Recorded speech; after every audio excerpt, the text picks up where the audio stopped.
And joining us tonight, some special guests, a band called Liberty 37 from Swansea, who've already given us one session track. They've got another 3 to give us in the next hour and 17 minutes, so I hope they're feeling very, very energetic. And I would like to welcome them all back to the programme. That's Twink, who plays the bass, Rod, who's on the drums, and Tim on guitar. Welcome again to the show. Hello. Hello, welcome to the programme once again. Hello.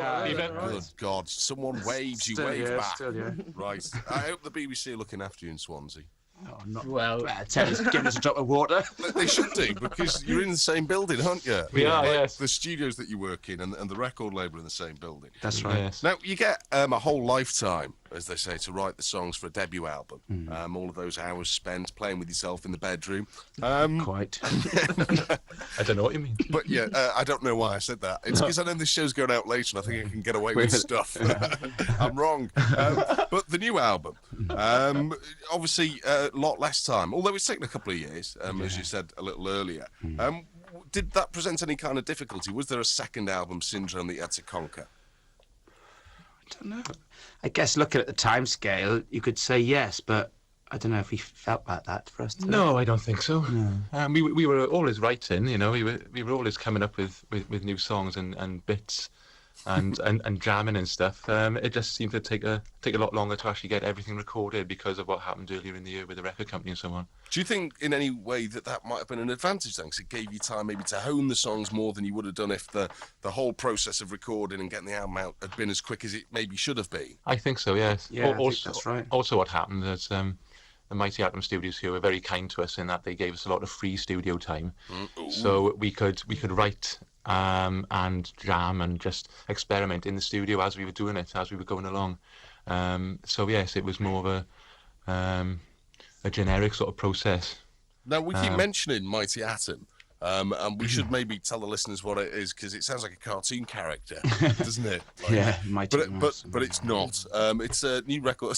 I'm asking you and I'm giving the answer. What is Mighty Atom, Liberty 37? Go on, Rod, speak, man. Right then, it's a record label and a recording studio, and we also do multimedia development. Oh, what does that mean? We do like corporate DVDs and videos and iCards, websites, things like that. Wow, Yep. that's a lot. Yes, and it all funds the record company. Yeah, because there's an awful lot of Swansea-based bands on the label as well. That's At the risk, obviously this programme specifically has always shied away from calling things scenes, because I hate the word scene. But do you feel as though you're buzzing off the other bands that come in? Does it feel as though there's some kind of community around Mighty Atom? I think all the other bands on Mighty Atom are crap. No, that's a joke. No, there is definitely a sort of, as you say, a community or a scene around the studio.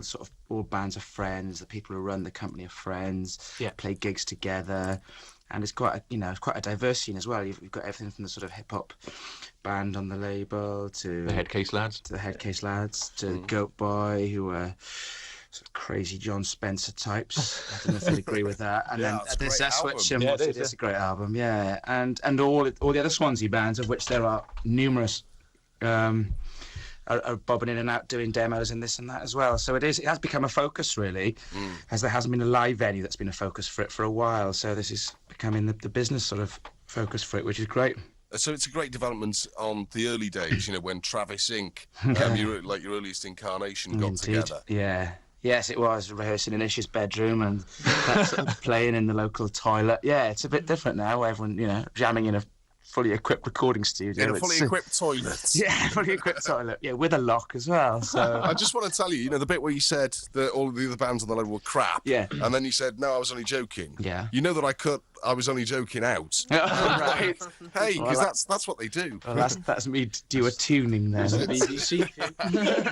It's a tabloid interview. Sure. Okay, now the second track that we're going to play that you've recorded for us is a track called Head of David. Tell us about the genesis of this particular track. Well, I mean, it was a track lyrically. I can't really comment on it because Ish has worked on the lyrics. Obviously, he was not here to answer that. Musically, it was a track that Ish came up with on a keyboard. He was working on his little Yamaha keyboard in his living room, I think, at the end of last year. Yeah. And a drum machine. What a lovely image. Yeah. Yes. Yeah. Quite a few of the songs started like that, to be honest. Yeah. And I just came along, lent a hand with some bass playing on it, and it sort of developed from there. Really, we sort of took it into the studio and jammed around it, and but it's basically the same song that he wrote on his Yamaha keyboard in his front room. And it's good because it shows the variety. Of the band. I think this particular track. Yeah. Not in the same way that Max Wall was variety. But, Yes. It rocks, but it's got some good. I mean, Joe Gibb, the producer, has put some interesting bits on the vocals and on the instrumentation. I think it's quite a space rock at one point. I think, isn't it? Which we're all for. Yeah, of course. Up-tempo Hawkwind. Nothing wrong with a bit of space rock. Hawkwind. Yeah. We could talk all night about Hawkwind. Oh, yes, let's. But you see, I've got. Let's not. Oh dear me! I've got a little meter which shows me the amount of people who are listening. As soon as we mentioned space rock and Hawkwind, kind of fell off. So we should play ahead of David now, and if you don't fall asleep, we will talk a bit because it's getting a bit late, and I know you guys got to get in bed. You're on tour, all that kind of thing. Yeah, that's right. Yeah. Right. Okay. Well, we'll play this now, and we'll talk again later. Yeah, Right. so-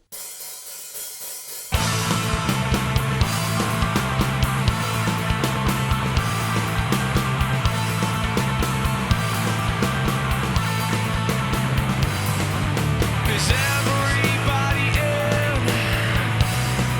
You all are welcome here. Close the door and listen. Your children all die screaming. Your children all die slaves. They'll take you down one by one. They'll take you down one by one. Get his head, boys. And this man is a king working overtime.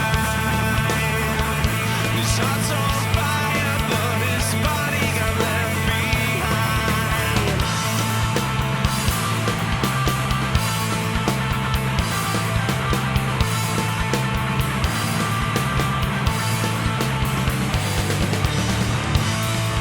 There'll be no prayers to answer, no cavalry to come.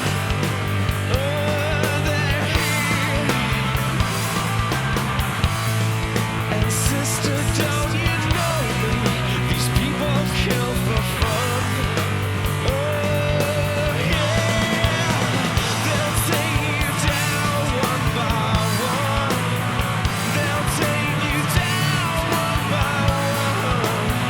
Get his head, boys. Stole my way. Stole my way.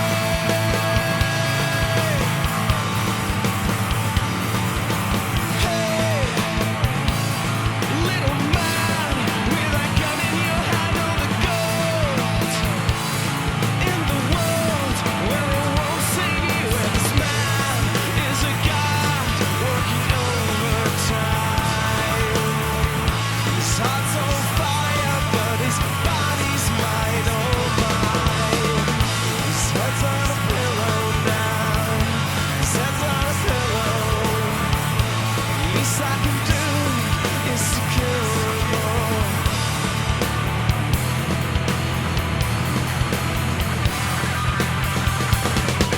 If you don't mean to rescue me, you better hold me back.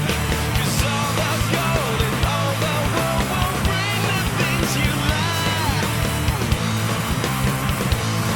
Get his head. Get his head.